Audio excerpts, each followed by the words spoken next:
She's the principal of Daedalus Information System, and User Experience, or UX, is her middle name, I guess. Her goal in life is to bridge the gap between users and nerds, and she's the most sought after speaker at CEO conference across the globe. Marianne Sweeny, welcome in Amsterdam. Thank you so much. Thank you so much. I'm doing very well. This is a fantastic opportunity and experience. Facebook is getting packed with ads, as is Twitter.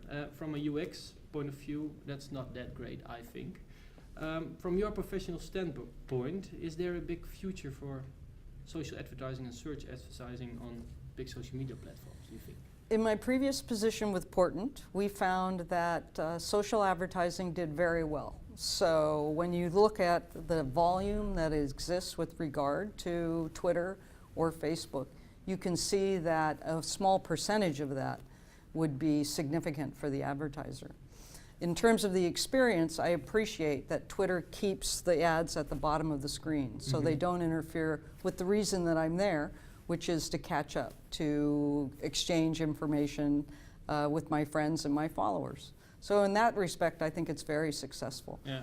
Facebook? I'm not so sure. Okay. And part of that is I'm having a hard time with what I think they call them native ads, where in the middle of my stream, all of a sudden there'll be a picture and an ad, and I have no idea why it's there. Yeah. Like, it wasn't sent to me by a friend.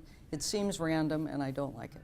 Because so we could already conclude that it's not that user-centered. I'm not sure, because I don't see the numbers from the engagement. What Facebook has going for it is 1.5 billion users and an extraordinary amount of self-declared demographic information. Yeah.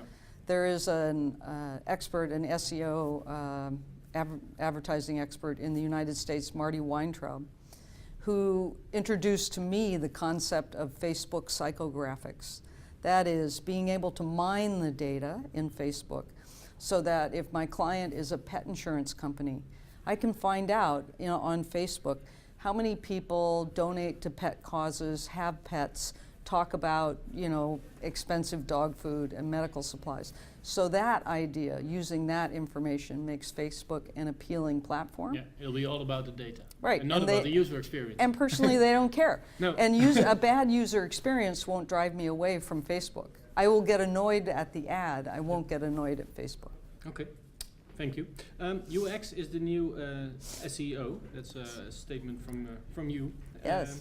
Any sign of that statement becoming more and more reality in 2015? It's so extraordinary. I have spent the entire morning sitting in presentations and making adjustments to my presentation based on what's occurred before. So Cindy talked about the idea of information architecture having an influence with mobile. And I can tell you that information architecture, the depth of your site and the breadth of your site has a direct influence on relevance. This is legacy based into information retrieval technology. And I have such a fangirl crush on Martin Tober because he always goes ahead of me and then supports exactly what I'm going to say. And he supported exactly what I was going to say about user experience. Let's suppose a company has lots of data from all kinds of sources like AdWords, Web Analytics, CRM data, and a host of SEO tools. They understand algorithms, they understand KPIs, and they understand metrics very well. They do not, however, have programming skills, database engineers, and data analysts. They want some very specific questions from all the data answered, mainly to refine conversion attribution algorithms. There's no big budget though. What would you recommend this company to do? Have a brainstorm? I do. There is a user experience professional in the United States by the name of Jared Spool, and he says, data tells you what? It doesn't tell you why. So one of the things that I would recommend to them is that they go and they try, if at any point, to talk to their users, to literally talk to them, whether an online survey or whether it's spot interviews or written question interviews, and match that with the data. There's a wealth of free data available on Google Trends that tells us how people search and where they search and what their preferences are, as well as in Google Analytics. What I like to do is take all of that and see if there are any patterns. especially with Google Analytics and website user experience, which is my area of expertise. Your CRM data and your channel data will tell you what's selling where. If you can look at that in comparison to, say, Google Trends, that tells you what people are looking for in those areas and how they term those queries, how they execute that information seeking.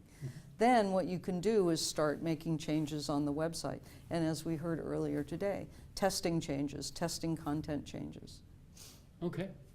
A pleasure. Thank you so much. Thank you.